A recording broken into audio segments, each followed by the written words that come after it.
ونستغفره ونعوذ بالله من شرور أنفسنا ومن سيئات أعمالنا من يهد الله فلا مضل له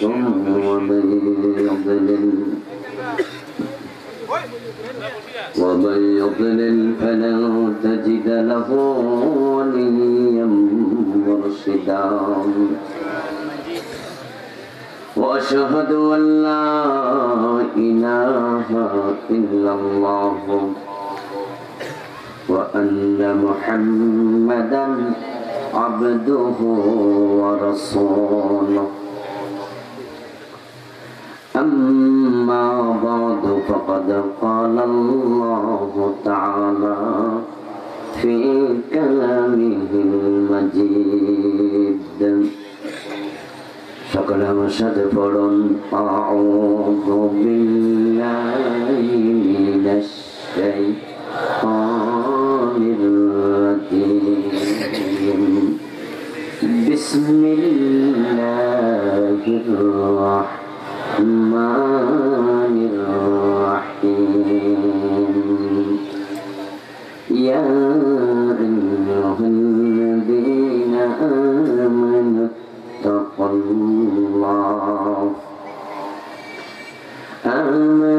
اتقوا الله حق تقاته ولا تموتن إلا وأنتم مسلمون قال النبي صلى الله عليه وسلم لا يبلغ العبد أن يكون من المتقين حتى يدع ما لا بأس به حذرا لما به بأس أو كما قال النبي عليه الصلاة والسلام شكر مهرباني করে درود إبراهيم পড়ুন اللهم صل على محمد وعلى آل محمد كما صليت على إبراهيم وعلى آل إبراهيم إنك حميد مجيد اللهم بارك على محمد وعلى آل محمد كما باركت على إبراهيم وعلى آل إبراهيم إنك حميد مجيد اللهم صل وسلم وبارك عليه আমিরাবাদ মোশাররফ মুআজ্জম ইসলামী আলিম মাদ্রাসার উদ্যোগে আয়োজিত আজকের এই ৪৮তম বার্ষিক তাফসীরুল কোরআন মাহফিলের মুআজ্জাজ মুকাররম সম্মানীয় সভাপতি ৮ নং আমিরাবাদ ইউনিয়ন পরিষদের সম্মানীয় চেয়ারম্যান এলাকার গণমানুষের নেতা জনাব মহতারাম জহিরুল আলম জহির সাহেব আল্লাহ তাআলা সভাপতি সাহেবের নেক হায়াত দারাজ করুন আল্লাহ তাআলা ওনাকে তার দ্বীনের জন্য কবুল করুন সম্মানীয় প্রধান অতিথি সোনাগাজী উপজেলা পরিষদের সম্মানীয় চেয়ারম্যান জননেতা জনাব জহিরুদ্দিন মাহমুদ লিফটন সাহেব আজকের মাহফিলে উপস্থিত আছেন আজকের মাহফিলের মূল তত্ত্বাবধায়ক আমিরাবাদ মোশাররফ মুআজ্জম ইসলামী আলিম মাদ্রাসার সম্মানীয় সুনামধন্য প্রিন্সিপাল বিশিষ্ট আলেম দ্বীন মুহতারাম মাওলানা মোহাম্মদ নুরুজ্জামান সাহেব আজকের মাহফিলে আমার পূর্বে অত্যন্ত চমৎকারভাবে কোরআন এবং হাদিস থেকে আলোচনা করেছেন মুহতারাম মাওলানা আব্দুল কাদের হেলালি সাহেব মুহতারাম মাওলানা হারুনুর রশিদ সাহেব উপস্থিত অন্যান্য সম্মানীয় উলামায়ে কেরাম ইসলাম প্রিয় তাওহীদি জনতা পর্দার অন্তরালের সতী সাধবী মা ও বোনেরা আপনারা কেমন আছেন? মাশাআল্লাহ আল্লাহ তাআলা আমাদের সকলকে ভালো রাখুন, সুস্থ রাখুন, ঈমানের সাথে রাখুন। আমি শুরুতে ধন্যবাদ জানাচ্ছি আজকের মাহফিলের আয়োজকদের, বিশেষ করে অত্র মাদ্রাসার ভাইস প্রিন্সিপাল হুজুর সহ অন্যান্য আসাতিজা কেরামকে, ছাত্রদেরকে, এলাকার যুব সমাজে মুরব্বীদের, যারা কোরআনের চমৎকার মাহফিলের আয়োজন করেছেন। ধন্যবাদ জানাচ্ছি বিভিন্ন মাদ্রাসার সম্মানীয় প্রিন্সিপাল বৃন্দ, অন্যান্য শিক্ষক বৃন্দকে, যারা কষ্ট করে এই মাহফিলে আগমন করেছেন। আমরা আল্লাহর কাছে দোয়া করছি এই মাহফিলটা আল্লাহ আমাদের সকলের নাজাতের ওসিলা হিসাবে কবুল করুন। আল্লাহ তাআলার পবিত্র দরবারে হাজারো কোটি শুকরিয়া জ্ঞাপন করছি যে মহান মনিব অত্যন্ত মেহেরবানি করে আমাদের সকলকে কোরআনের এই মাহফিলে হাজির হওয়ার তৌফিক দিলেন, যিনি আমাদেরকে সুস্থতা দিলেন, নিরাপদে রাখলেন, কোরআনের কথা বলার মতো, শোনার মতো মন মানসিকতা দিলেন। এই সব নিয়ামতে যে মহান মনিব আমাদের ধন্য করলেন, সিক্ত করলেন। আমরা আলোচনা শুরুতে মন প্রাণ উজাড় করে অন্তরের সবটুকুন শ্রদ্ধা এবং ভালোবাসা দিয়ে আমাদের মনিব আল্লাহ তাআলাকে শুকরিয়া জানাই, কৃতজ্ঞতা জানাই। সবাই মিলে জোরে জোরে একবার কালিমাতুশ শুকর পড়ি, আলহামদুলিল্লাহ।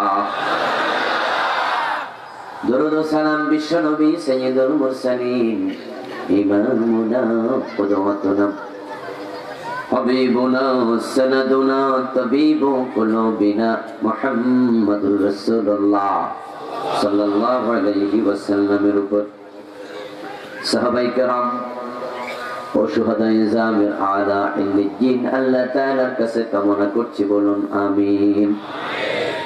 আমার ভাইয়েরা, আমি আপনাদের সম্মুখে পবিত্র কোরআন মাজিদ থেকে সূরা আল ইমরানের 102 নম্বর আয়াত তিলাওয়াত করেছি।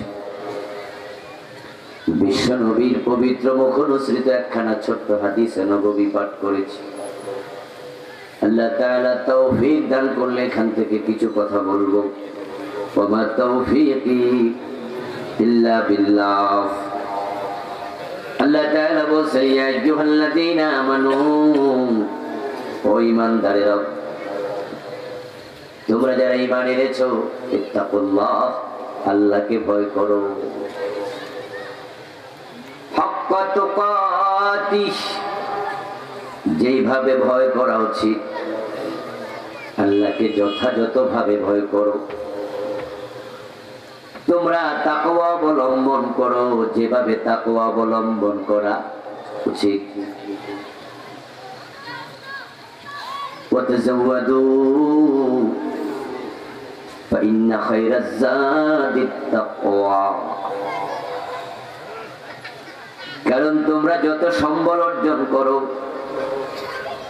যত পাথেও তোমরা হাসিল করো, সব সম্বলের মাঝে শ্রেষ্ঠ সম্বলের নাম হলো তাকওয়া।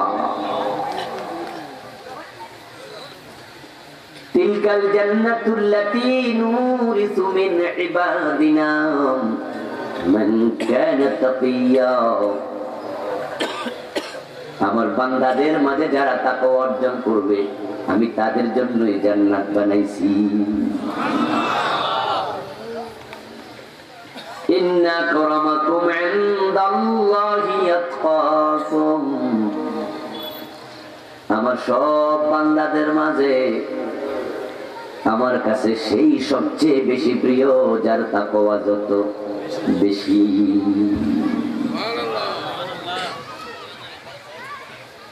ইয়া আইয়ুহাল্লাযীনা আমানুত্তাকুল্লাহা হাক্কা তুকাতিহ, হে বান্দারেরা যথাযথভাবে তাকওয়া অর্জন করো, আল্লাহকে ভয় করো যেভাবে ভয় করা উচিত। ওয়ালা তামুতুন্না ইল্লা ওয়া আনতুম মুসলিমুন, এবং তোমরা মুসলমান না হয়ে মৃত্যুবরণ করিও না।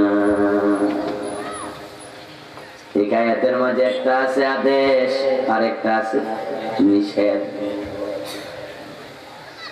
আদেশ হলো মুত্তাকি হও, নিষেধ হলো তাকওয়া অর্জন করে মৃত্যুবরণ করো না। আজকে দুটি হলো আমার আলোচ্য বিষয়। আমরা সকলেই তাকওয়া শব্দের সাথে খুব পরিচিত। তাকওয়া শব্দ শুনে নাই এমন মানুষ পাওয়া যাবে না এখানে। আমরা সবাই শব্দটিকে চিনি এবং আমরা মুত্তাকি এই পরিভাষার সাথেও খুব বেশি পরিচিত। কিন্তু প্রকৃত অর্থে তাকওয়া কি, মুত্তাকি কাকে বলে, সে বিষয়ে আমাদের দেশের মানুষের বুঝের মাঝে অনেক কমতি আছে। আমাদের দেশের মানুষ মনে করে যার গায়ে লম্বা পাঞ্জাবি, মুখে লম্বা দাড়ি, মাথায় সুন্দর টুপি অথবা হাজি রুমাল আছে সেই হলো মুত্তাকি। এবার সে সুদে টাকা লাগা অথবা তার বউ বেপরদা বাজারে যাক, আমরা তাকে দেখে বলবো একজন মুত্তাকি মানুষ। আর যার গায়ে পাঞ্জাবি নাই, মাথায় টুপি নাই, আমরা কেউ তাকে মুত্তাকির সার্টিফিকেট দিতে রাজি নই। আমাদের দেশের মানুষগুলো সূরতের নাম তাকওয়া দিয়েছে, সিরতের খবর নাই। অথচ তাকওয়া সূরতের নাম নয়, তাকওয়া হলো সিরতের নাম। সূরত গুরুত্বহীন তাও নয়, কিন্তু তাকওয়া সূরতে নয়, তাকওয়া হবে মূলত সিরতের চরিত্রে। রাসূলুল্লাহ সাল্লাল্লাহু আলাইহি ওয়াসাল্লাম বলেছেন, ইন্নাল্লাহা লা ইয়ানজুরু ইলা সুওয়ারিকুম ওয়া আমওয়ালিকুম ওয়ালাকিন ইয়ানজুরু ইলা কুলুবিকুম ওয়া আমালিকুম। নিশ্চয় আল্লাহ তাআলা তোমাদের সূরতের দিকে তাকাবেন না, কে কত লক্ষ টাকা খরচ করে মসজিদ বানাইলা, মাদ্রাসা দিলা, আল্লাহ সেটা শুরুতে দেখবেন না। ওয়ালাকিন ইয়ানজুরু ইলা কুলুবিকুম, বরং তিনি প্রথমে তাকাবেন তোমাদের কলবের দিকে। ওয়া আমালিকুম, তারপরে তাকাবেন তিনি তোমাদের আমলি জিন্দেগির দিকে। কলবের দিকে এক নাম্বার, তারপরে আমলি জিন্দেগির দিকে 2 নম্বরে তাকাবেন। কলবের দিকে না তাকাইয়া আল্লাহ তাআলা কোন মানুষের আমল গ্রহণ করবেন না। এর কারণ হলো আমলের বিনিময়ে হাসরের মাঠে তিনি জান্নাত দেবেন। জান্নাতীদেরকে জান্নাত দিয়ে বলবেন, বিমা কুনতুম তা'মালুন, তুমি যে আমল করেছো আমলের কারণে তোমাকে জান্নাত দিয়ে দিলাম। কিন্তু সেই আমল গ্রহণ করার আগে তিনি কলবের দিকে তাকাবেন, কারণ তাকওয়া থাকে কলবে। তাকওয়া মাথার টুপিতে নয়, তাকওয়া মুখের দাড়িতে নয়, তাকওয়া গায়ের পাঞ্জাবিতে নয়, তাকওয়া থাকবে কোথায়? রাসূলুল্লাহ সাল্লাল্লাহু আলাইহি ওয়াসাল্লাম কোন একদিন আলোচনা করতে গিয়ে তাকওয়া প্রসঙ্গে তিনি তার কলবের দিকে 3 বার ইশারা করে বললেন, আত-তাকওয়া হাহুনা, আত-তাকওয়া হাহুনা, আত-তাকওয়া হাহুনা। তাকওয়া থাকে এখানে, তাকওয়া এখানে, তাকওয়া কলবে। যে ব্যক্তির কলবের মাঝে আল্লাহর ভীতি নাই, কলবের মাঝে ইখলাস নাই, ওই ব্যক্তির আমলের মূল্য আল্লাহ তাআলার কাছে 1 আনাও নেই।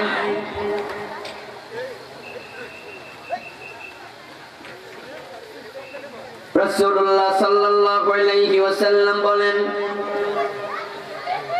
আল্লাহ তাআলা কলবের দিকে না তাকায় আমল নেয় না, তাই তিনি আগে তাকাবেন কলবের দিকে।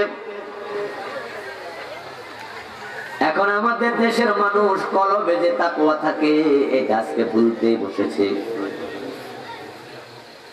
অথচ হাদিসে আসছে কালেন নবী সাল্লাল্লাহু আলাইহি ওয়াসাল্লাম ইন্নাল্লাহ ইয়াকুলু ইয়াওমাল কিয়ামাহ আনা আবনা শুরাকায়ানি শিরক মান আমিলা আমালান ওয়া আশরাকা মাইয়া গায়রি তারাকতু। যে ব্যক্তি হাসরের ময়দানে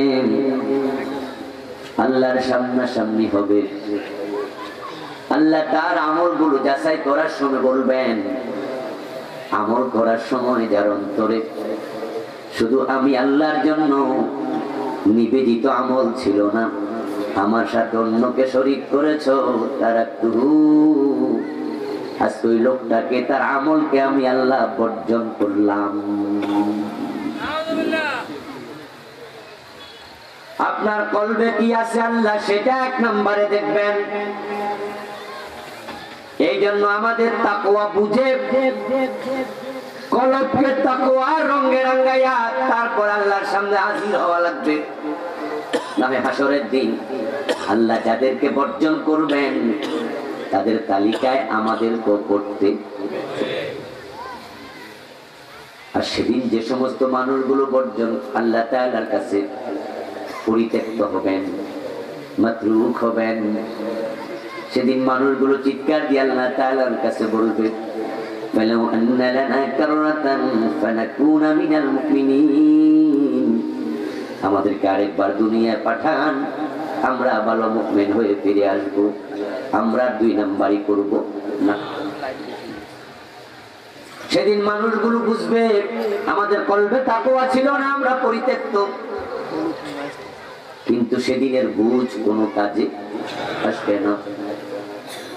আর আজকে যদি আমরা বুঝি অতীতে যা হয়েছে হয়েছে, আজ থেকে আবার নতুন করে তাওবা করে নতুন জীবন শুরু, নতুন আমল শুরু করার সুযোগ আছে না নাই? এই জন্য আজকে এই বিষয়ের অবতারণা। আল্লাহ তাআলা বলেন মুত্তাকি হও, ইত্তাকুল্লাহ, আল্লাহকে ভয় করো। এখন আমরা মুত্তাকি হতে চাই। যে ব্যক্তি মুত্তাকি হবে, আল্লাহ পাক রব্বুল আলামিন কোরআনে বলছেন আমি আল্লাহ নিজে তার সঙ্গী হয়ে যাব। ইন্নাল্লাহা মা'আল্লাযীনা ইত্তাকাউ ওয়াল্লাযীনা হুম মুহসিনুন। ইন্নাল্লাহা মা'আল্লাযীনা ইত্তাকাউ, যারা মুত্তাকি হবে, আল্লাহ ইন্না শব্দ দিয়ে বলেন নিশ্চয়ই আল্লাহ নিজে তার সঙ্গী হয়।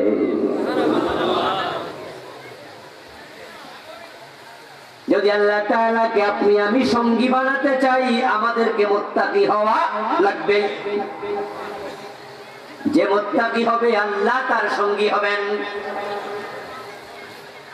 আর যে মুত্তাকি হয় আল্লাহ তার জন্য জান্নাত বানাইছেন। আল্লাহকে সঙ্গী হিসাবে পেতে চাইলে, জান্নাতে যেতে চাইলে মুত্তাকি হওয়ার বিকল্প নেই।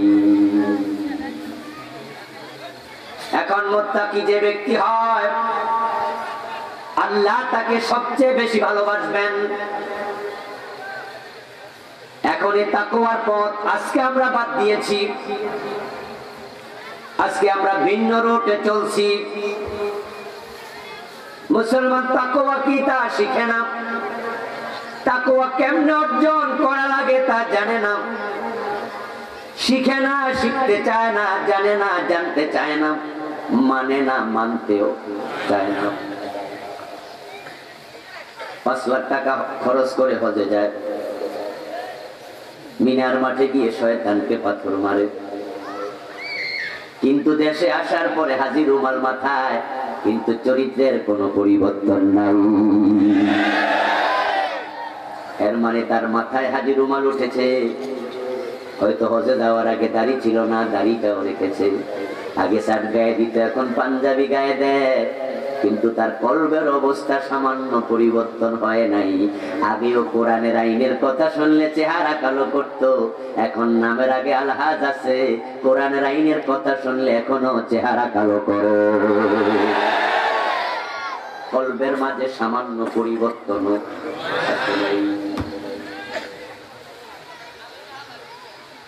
আমার ভাইয়ারা মসজিদে গিয়ে নামাজ পড়ছে, আবার দেখা যায় মাহফিলেও যাচ্ছে, মাদ্রাসাও যাচ্ছে, কোরআন হাদিস ওয়ালাদের সাথে চলছে, কিন্তু যখনই তাকে বলা হয় আসুন কোরআনটাকে জীবনের সব জায়গায় মেনে নেই, তখন লোকটা নাক সিটকা পিছলায়া যায়। তখন কোরআনের আইনের কথাকে রাজনীতির অভিযোগ দিয়ে পরিত্যাগ করছে। আরে ভাই, আপনার মুখে দাড়ি লাগবে, নিশ্চয় এটা সুন্নাহ, কিন্তু আপনি বুঝতে হবে শুধু দাড়ির নাম সুন্নাহ নয়, বিশ্ব নবীর পুরা জীবন মেনে চলার নাম প্রকৃত সুন্নাহ।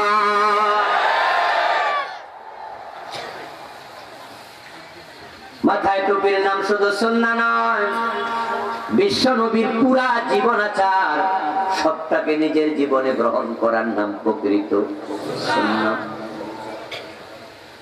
কিন্তু আমরা সৌরত চেঞ্জ করি, সিরতের খবর নেই। যে সমস্ত হাজী সাহেবেরা শয়তানকে পাথর মারল,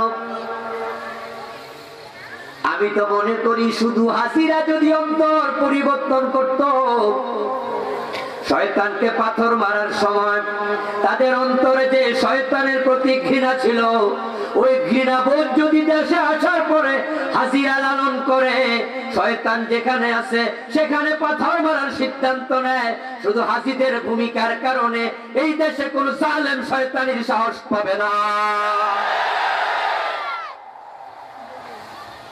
কিন্তু শয়তানকে পাথর মেরে সেখানেই শেষ, চরিত্রের পরিবর্তন করে দেশে আসে নাই।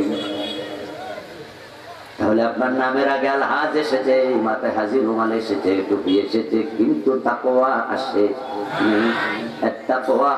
নাম। অন্তর যখন পরিবর্তন হবে তখনই বুঝবেন দিলে তাকওয়া এসেছে। তাকওয়া শব্দটি ওয়াকিউন থেকে এসেছে, মাসদার বেকায়া, বাংলা অর্থ হলো বেঁচে থাকার নাম। আত-তাকওয়া আল-ইহতিরাজ, তাকওয়া মানে হলো বিরত থাকা। আত-তাকওয়া হুয়াল হিফাজা, তাকওয়া মানে হলো সংরক্ষণ করা। আল-মুত্তাকি হুয়াল্লাযী ইয়াহফিজু নাফসাহু মিনাল মাসিয়া। তাকওয়া মানে টুপি নয়, তাকওয়া মানে দাড়ি নয়, তাকওয়া মানে পাঞ্জাবি নয়, তাকওয়া মানে তাসবিহ নয়, তাকওয়া মানে হলো গুনাহ সে যেখানে থাকা যাবে না সেখানে। হাতের মাঝে তাসবিহ আছে, আবার ঘোষণা দিলে সাইন করে না, এই কামেও আছে। এটার নাম তাকওয়া মোটেও না। মুখের মাঝে দাঁড়িয়ে রেখেছে, এক মুষ্টি পার হয়ে গেছে, আবার যখন ওজন দেয় তখন মালে কম দেয়, বেজালো মিশায়, এমন দাড়িওয়ালাও আছে না নাই? রমজান মাসে শেষে বাজারে টুপি দোকানে ভিড় লেগে যায়, মাথার মাঝে টুপি দিয়া তারপরে যখন ইফতারি বানায়, ওই বুটের মাঝে জিলাপির মাঝে তেলের পরিবর্তে পোড়া মোবিল দেয়। এটার নাম তাকওয়া নয়। তাকওয়া অন্তরে থাকে, সুরতে নয়। সুরতের তাকওয়া আছে, তবে সেটা সিরতের পরে। সিরিয়াল আগে হলো সিরত, তারপরে হলো সুরত। এখন আমাদের দেশে আমরা পুরা উল্টাইয়া দিচ্ছি।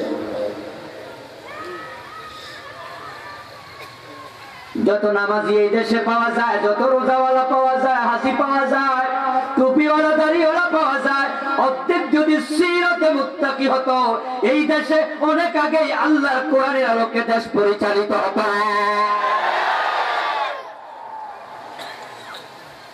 সিরতের লোক বড় অভাব, সুরতের লোকের অভাব নাই।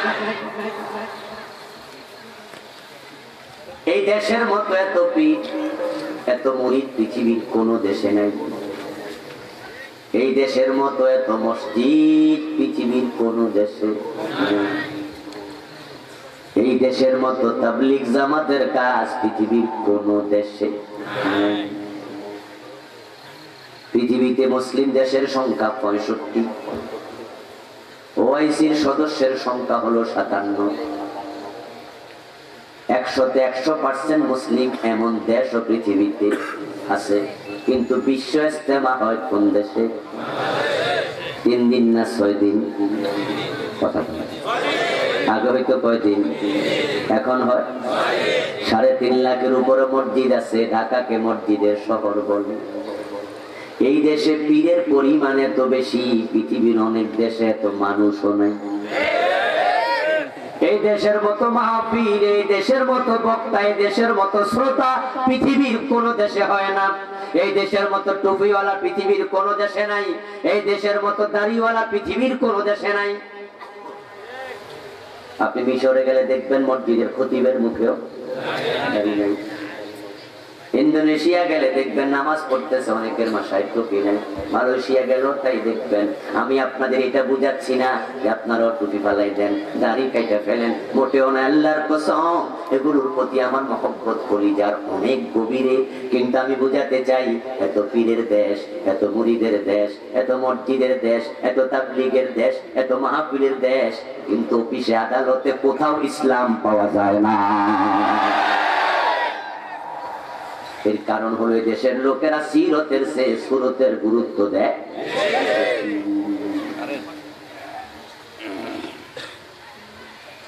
আমার ভাইয়েরা, যে আপনারা আমার সামনে বসে আছেন, আলহামদুলিল্লাহ, এখানে টুপিওয়ালা দাড়িওয়ালা 100%, এটা খুব ভালো।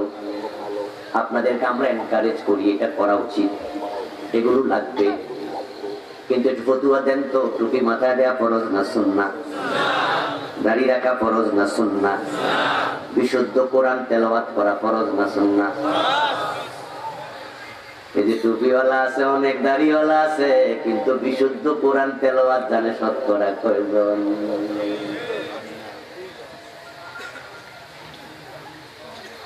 আশি বছর বয়স হয়ে গেছে, দাড়ি সব পেকে গেছে, নামাজ পড়তে পড়তে কপালে কালো দাগ ফেলে দিয়েছে, কিন্তু সূরা ফাতিহাটাও বিশুদ্ধ পারে না। এমন হাজার হাজার লোক আছে না নাই?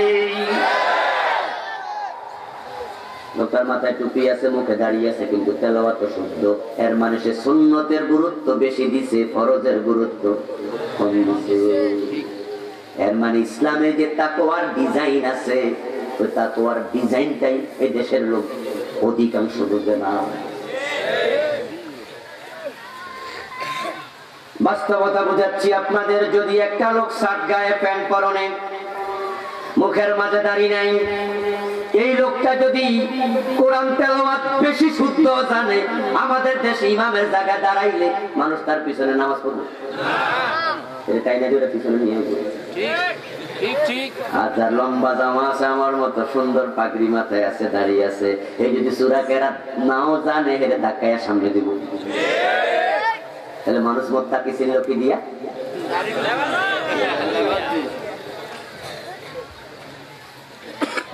লেবাসের গুরুত্ব ইসলামে আছে, এটাও লাগবে, এটা সুন্নাহ। দাড়ি ওয়াজিব, সুন্নাহ মুআক্কাদা, সুন্নাহ ওয়াজিবা লাগবে, কাটতে পারবা না। রাসূল বলেছে আকুল্লুহা, দাড়ি ছেড়ে দাও, কিন্তু ওয়ারাতিলিল কুরআন তারতিলা, কুরআন বিশুদ্ধ পড়ার জন্য বলেছেন স্বয়ং আল্লাহ। কথা বলেন, কে বলেছে?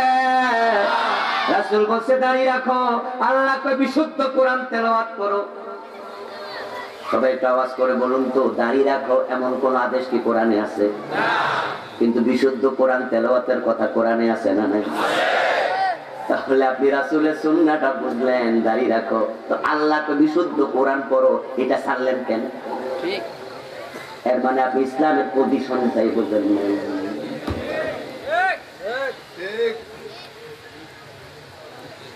আমার ভাইয়েরা ভালো করে শুনুন, তাকওয়া কি আপনাকে আজকে বুঝে বাড়ি দিতে হবে। রাজি আছেন না নাই? তাড়াহুড়া করা যাবে না, আমার সময় দিতে হবে। আমি কোথায় এত চাই হানি।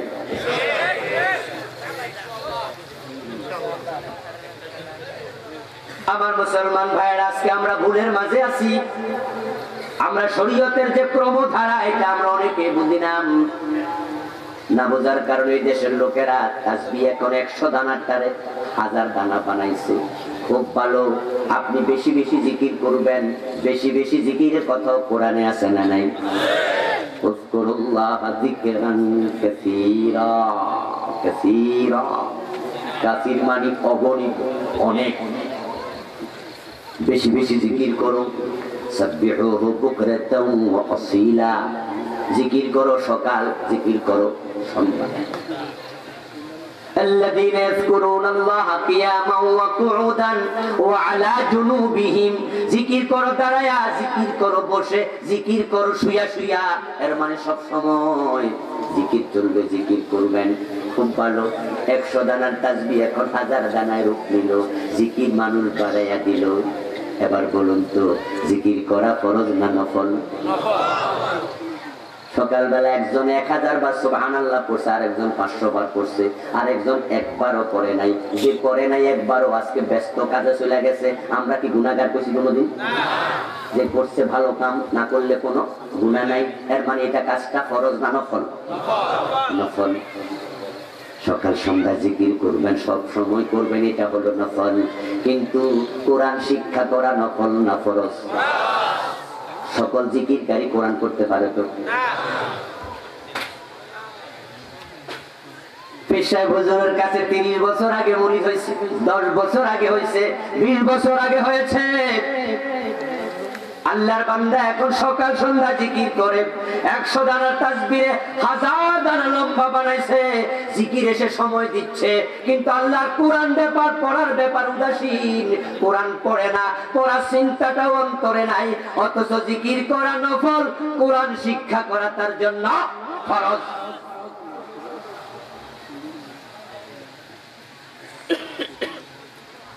পাগড়ি আপনার যতই লম্বা হোক, যদি লুঙ্গি না থাকে নামাজ হবে না। এই জন্য আপনাকে আগে লুঙ্গির গুরুত্ব বুঝে তারপরে পাগড়ি পরা লাগবে। যদি পাগড়ি মাথায় নাও থাকে, নামাজ হয়ে যায়। পাগড়ি দিলে আরো সুন্দর লাগে, কিন্তু লুঙ্গি না থাকলে চলবে না। আপনাকে আমাকে শরীয়তের মানদণ্ড বুঝা লাগবে। আপনি জিকির করবেন নিশ্চয়, তবে আপনাকে কোরআন পড়া ফরজ, এটা বুঝে আগে কোরআন শেখা লাগবে। আজকে মানুষগুলো দলে দলে কোরআন ছাড়তেছে, পীরের বাড়ি দৌড়াচ্ছে। একসময় যারা পীর সাহেব ছিলেন, ওনারা মুরিদ হলে তার কাছে কোরআন তুলে দিতেন। এই জন্য বাংলাদেশে তাকে দেখুন, যেখানে একটা পীরের দরবার আছে, সেখানে একটা টাইটেল মাদ্রাসা আছে। নেসারউদ্দিন রহমতুল্লাহ এখানে কামেল মাদ্রাসা আছে না? কথা বলতে হবে, আছে না? দামতি আজিমউদ্দিনের দরবারে দামতি আলী আছে না? সোনাগান্ধা একটা কামেল মাদ্রাসা আছে না? এভাবে আপনি তাকে দেখবেন নানুপুরে দাওরা মাদ্রাসা আছে। যেখানে একজন পীর সাহেব ছিল, সেখানে একটা মাদ্রাসা বানাইছে। এর কারণ হলো পীরেরা জানেন হেদায়েতের জন্য আমার কাছে যখন আল্লাহর বান্দারা আসবে, আমি হেদায়েত দেওয়ার ক্ষমতা রাখি না। হেদায়েতের পথ দেখতে হলে, চিনতে হলে, জানতে হলে তাদের হাতে আল্লাহর কোরআন তুলে দেওয়া লাগবে। কারণ কোরআন হলো একমাত্র হেদায়েতের কিতাব। যালিকাল কিতাবু লা রাইবা ফীহি হুদাল লিল মুত্তাকিন। এখন মুত্তাকি হতে চাইলে, যে তাকওয়া নিয়ে কথা বলছি, ওই মুত্তাকি হতে চাইলে কোরআনের কাছে ফিরে আসতেই হবে। তাকওয়া মানে হলো হুয়াত তারকু, হুয়াল হাফজ, হুয়াস সিয়ানাত। তাকওয়া বিকায়া, বিকায়া মাসদার, বেঁচে থাকা, হেফাজত করা।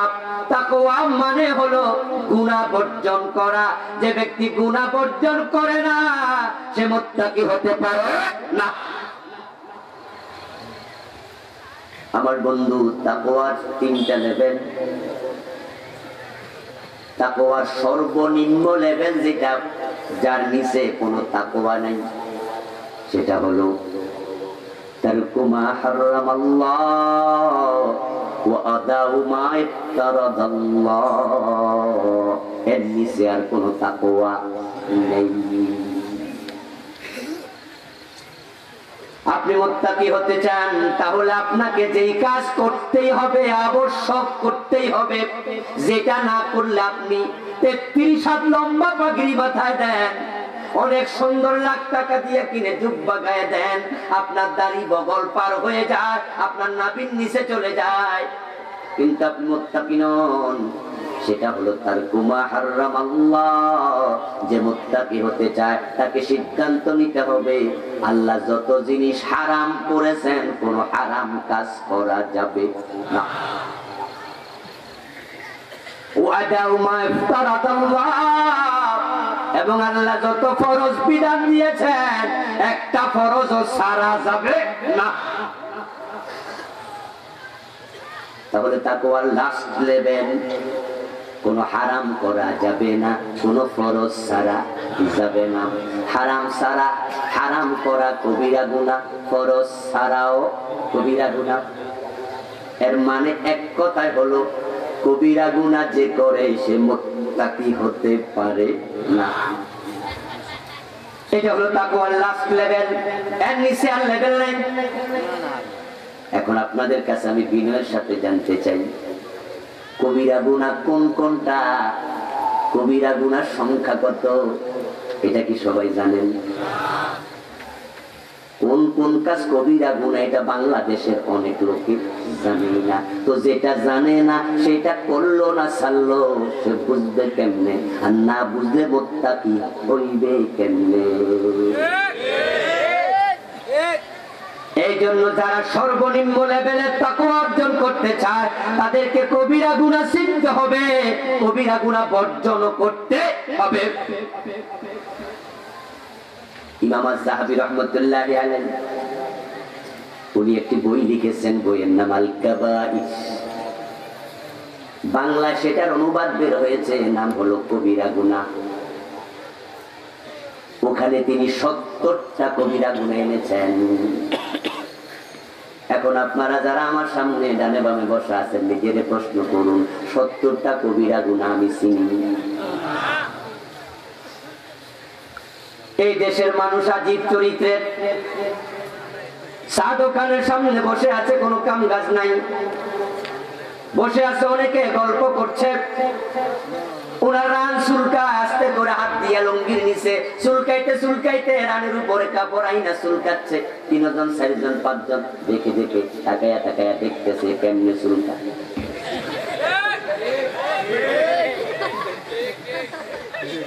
এই যে হাঁটু থেকে নাভি পর্যন্ত ডেকে রাখা ফরজ, এই ফরজ লঙ্ঘন করা কবিরা গুনাহ। যে চুলকায় হেও বোঝে না, যে তাকায় তাকানো হারাম হেও বোঝে না।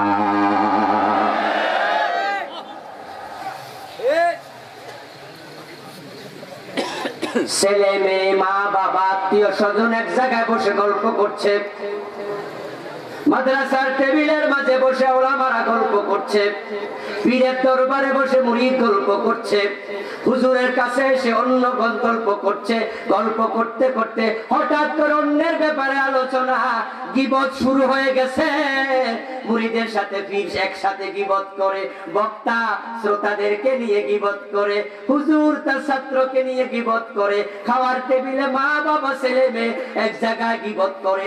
গীবত যে কবিরা গুনাহ এটাই দেশের লোক বুঝতে চায় না।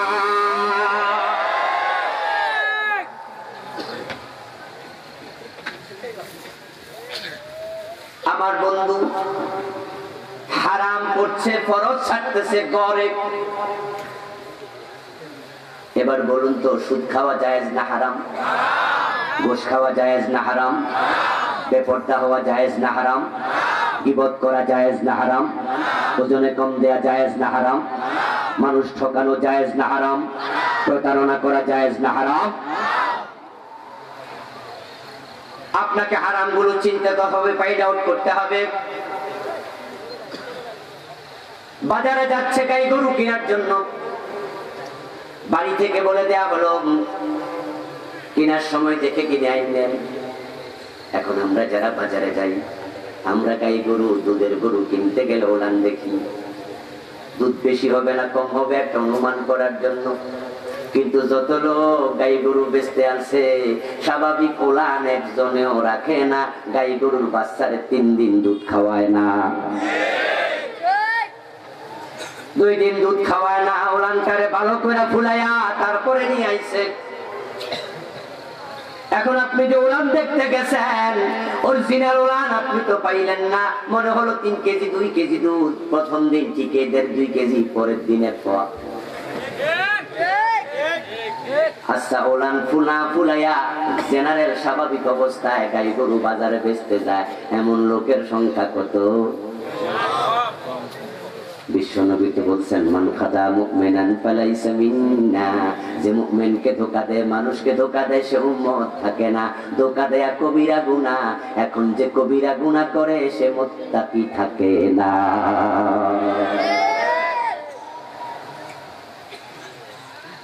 আপনি মানুষকে ঠকায় আবার মুত্তাকি হইতে চাচ্ছেন। গাছের মাঝে লাউ ধরেছে, ম্যাডাম বলল আসরের টাইমে বাজারে যান, লাউটা একটু বিক্রি করে নিয়ে আসেন, দিয়ে আসেন। পোলাপান এখন আর লাউ খাইতে চায় না। আপনি নামাজি হাজি, আস্তে করে টান দিয়া গাছ থেকে লাউটা হাতে নিয়েছেন, আসরের নামাজটাও বাজারে গিয়ে পড়বো, লাউটাও বিক্রি করে দেব, কিন্তু হাতে নিয়ে দেখেন ওই লাউয়ের পেট বরাবর পোকে খাইছে। লাউয়ের পেট বরাবর পোকে খাওয়ার দাগ, একটা ছিদ্র দেখা যায়। আপনি লাউটা বাজারে নিয়ে ওই ছিদ্রটা উপরের দিকে দেন না নিচের দিকে? আপনি মুত্তাকি? নামাজও পড়বেন বাজারের মসজিদে, কত বড় নামাজি, লাউটার ছিদ্রটা নিচে কেন দিলেন? উদ্দেশ্য হলো যে কিনবে সে যেন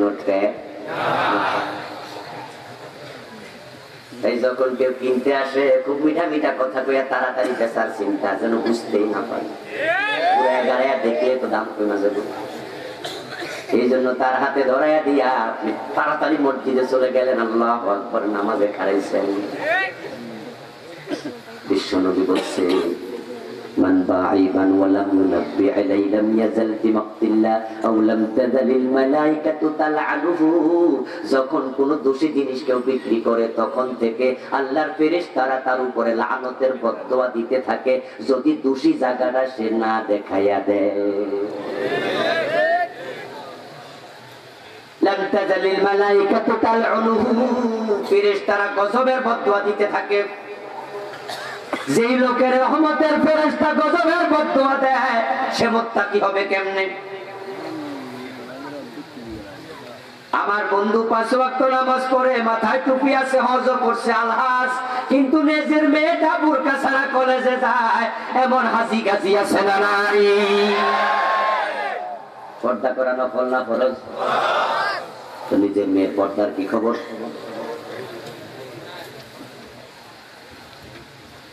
আমার বন্ধু নামাজি মানুষ নিজের বউটা পর্দা করে না, সাথে বউ নিয়া সাজায়া গোজা বাজারে যায়, এমন স্বামী নামের আসামি আছে না নাই? পর্দা নফল না ফরজ? ফরজ ছেড়ে দিলে তাকওয়াই থাকে না, এর নিচে তাকওয়া নাই। এই জন্য আপনারা যারা, আমরা যারা মুত্তাকি হতে চাই, আমাদের সকলকে কমপক্ষে একবারে লাস্ট লেভেলে তাকওয়া অর্জন করতে হলে কোনো কবিরা গুনাহ করা যাবে না। এখন যে কবিরা গুনাহগুলো আমরা করে ফেলতেছি সেগুলো থেকে তাওবা করে তাকওয়ার লেভেলে উঠতে হবে। এখন দ্বিতীয় লেভেলের তাকওয়া হলো হিফজুন নাফসি মিম্মা ইয়াসাম। গুনাহ হয় এমন সব কাজ থেকে নিজকে বিরত রাখা, এর মানে সগীরা গুনাহ করা যাবে না।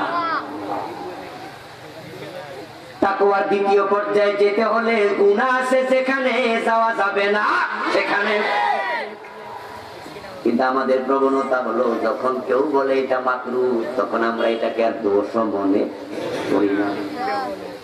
যদি সগীরা গুনার প্রসঙ্গ ওঠে আমরা সগীরা গুনাকে গুরুত্ব দেই না, অথচ রাসূলুল্লাহ সাল্লাল্লাহু আলাইহি ওয়াসাল্লাম আয়েশাকে বলেছেন, ইয়া আয়েশা ইয়াকি ওয়া মুহাক্কারাতিয যুনুব ফা ইন্না লাহা মিনাল্লাহি তালিবা।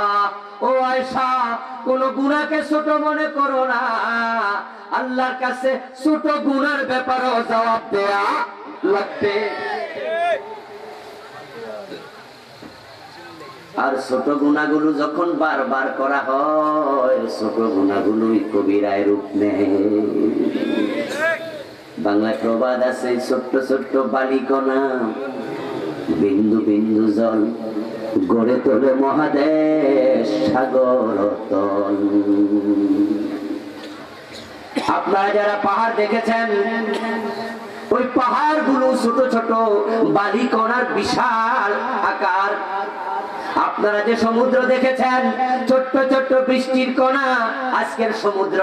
আমরা যারা সগীরা গুনাহকে গুরুত্ব দেই না, একটা দুইটা তিনটা পাঁচটা হতে হতে সগীরা গুনাহগুলো আপনার কলবটাকে কালো করে ছেড়ে দেয়। আর যখন কলব কালো হয়ে যায়, তখন কবিরা গুনাহ আর গুনাহ মনে হয় না।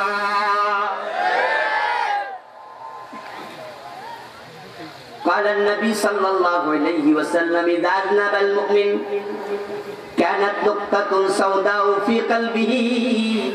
আমরা যখন জন্ম নিয়েছিলাম, আমাদের কলব ছিল ঠিক এই সাদা কাগজের মতোই দবদবে সাদা। রাসূল বলেন, যখন তুমি একটা গুনাহ করেছো, তখন কলবের মাঝে একটা কালো দাগ পড়ে গেছে।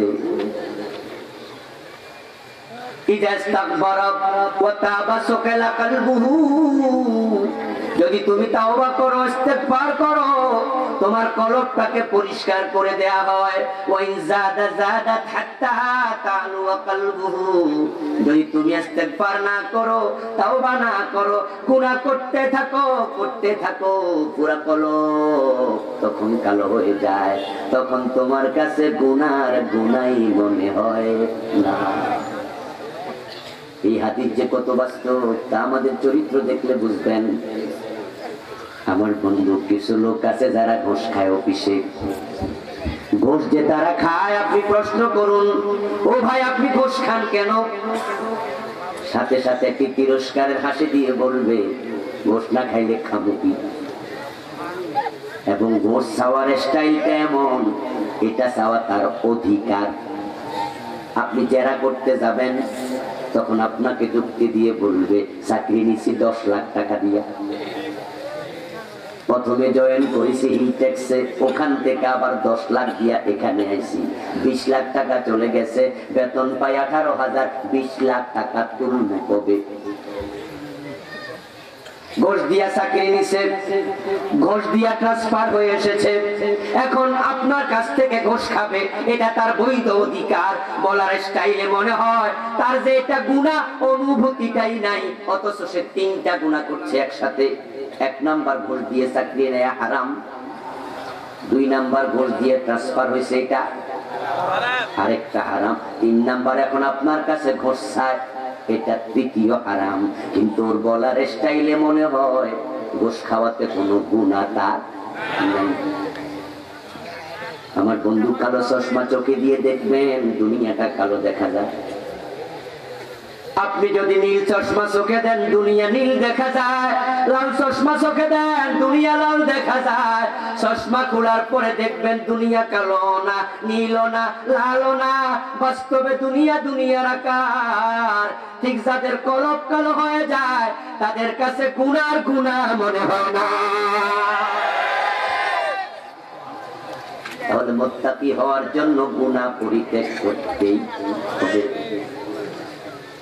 3 নাম্বার স্তর হচ্ছে গুনাহ মুক্ত শুধু জীবন নয়, আপনি যেই কাজে গুনাহ হতে পারে এমন কাজও করা যাবে না।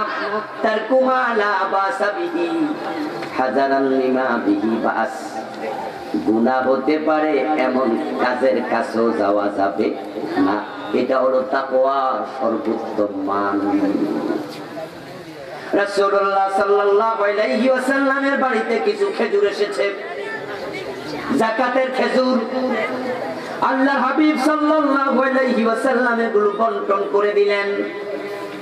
যাকাত যারা খাওয়ার মতো তাদের হাতে খেজুরগুলো তুলে দিতে থাকলেন। খেজুর বন্টন শেষ, বিশ্বনবী খাওয়ার জন্য নিজের রুমে গেলেন। পিছন দিয়ে উনার নাতি হাসান হুসাইন দেখেছে, দুজনের হাতে দুইটা খেজুর। আল্লাহ হাবিব দেখে বললেন, খেজুরগুলো খেও না। কিছুটা মুখে দিয়েছেন, তিনি মুখ থেকে বের করে নিলেন। জিজ্ঞাসা করা হলো, ইয়া রাসূলুল্লাহ, কেন খাবে না ছোট মানুষ? আল্লাহ হাবিব বললেন, যাকাত খাওয়া আমার জন্য, আমার বংশের লোকদের জন্য হারাম। আমার ঘরে যাকাতের খেজুর এসেছিল, হতে পারে হাসান হুসাইন ছোট মানুষ, ওখান থেকে দুটি খেজুর নিয়েছিল। শব্দের দিকে তাকান, হতে পারে। কি বলেছেন? কেন? বিশ্ব নবীর ঘরে যাকাতের ছাড়া কি অন্য খেজুর থাকতে পারে না? কিন্তু বিশ্ব নবী কনফিউজ, হতে পারে ছোট মানুষ, তাই তারা যাকাতের খেজুর থেকে নিয়েছে। তাই রাসূল বলেন, এই খেজুরগুলো খাওয়া যাবে না। এর মানে হলো, যারা ওয়ান ক্লাস মুত্তাকি হতে চায়, গুনাহ হতে পারে এমন কাজও করবে না। এখন এই তাকওয়ার দাম আল্লাহ তাআলার কাছে কত বেশি, এবার শুনুন। যে ব্যক্তি নিজকে গুনাহমুক্ত রাখবে, তাকওয়া অর্জন করবে, আল্লাহর ভয়ে গুনাহ পরিত্যাগ করবে, ওই লোকের আমলটা আল্লাহর কাছে এত প্রিয় হয়, ওই আমল ওসিলা করে দোয়া করলে দোয়া কবুল হওয়া শুরু হয়ে যায়।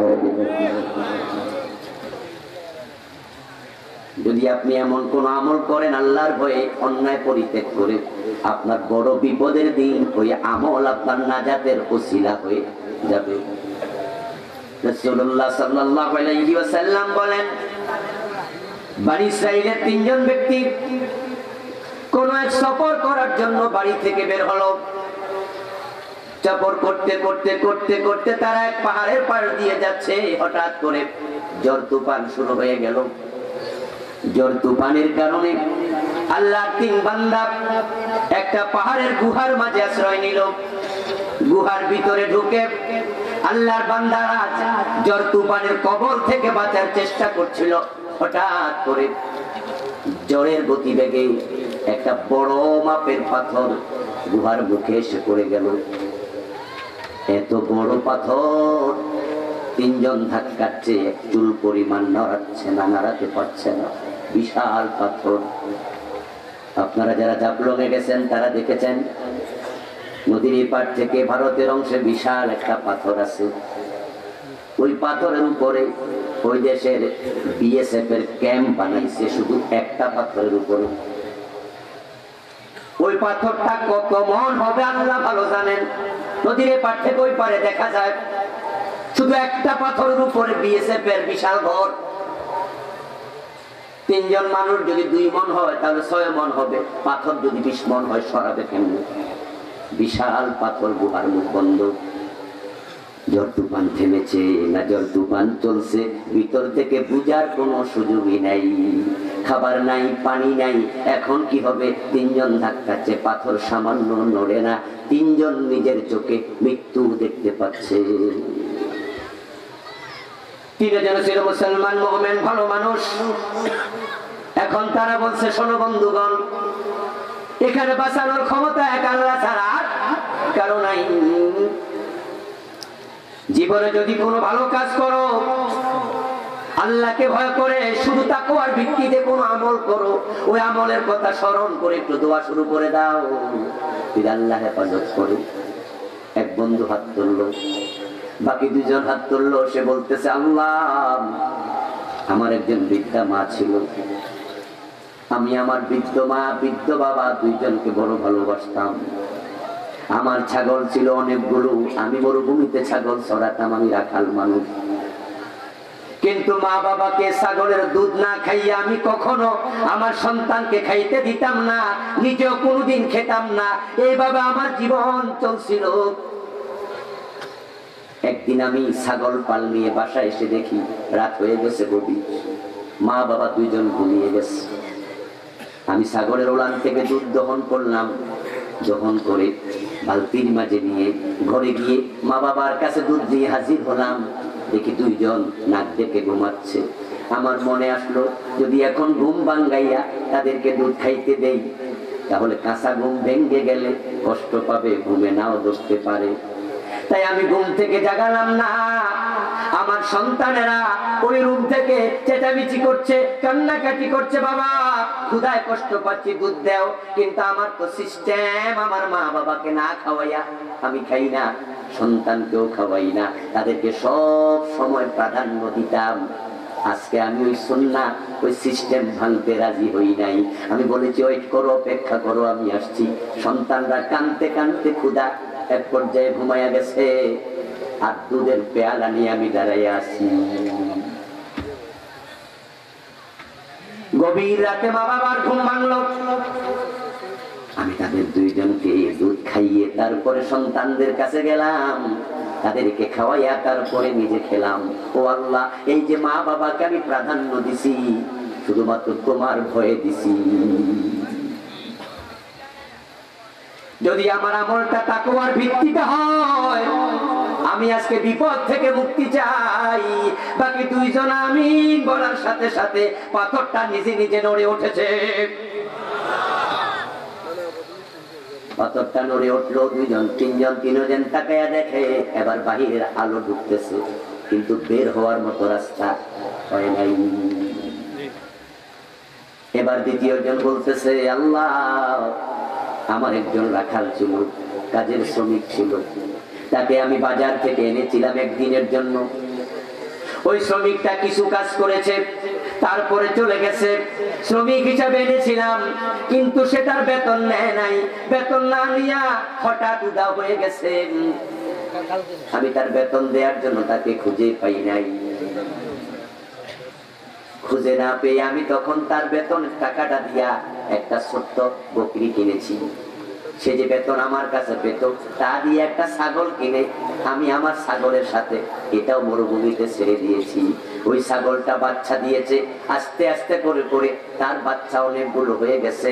অনেকদিন পর হঠাৎ সে হাজির হয়ে পরিচয় দেয়, আমি আপনার সেই শ্রমিক, সেই রাখাল, যে কিছু কাজ করে চলে গেছি, আমার জরুরতে টাকাটা নিতে পারি নাই, আজকে এসেছি, আমার বেতনটা একটু দিয়ে দেন। আমি তাকে পেয়ে খুশি হয়ে বললাম, ঠিক আছে যাও, ওই যে ছাগলের পাল দেখা যায়, এই সবগুলো নিয়ে যাও, সবগুলো তোমার।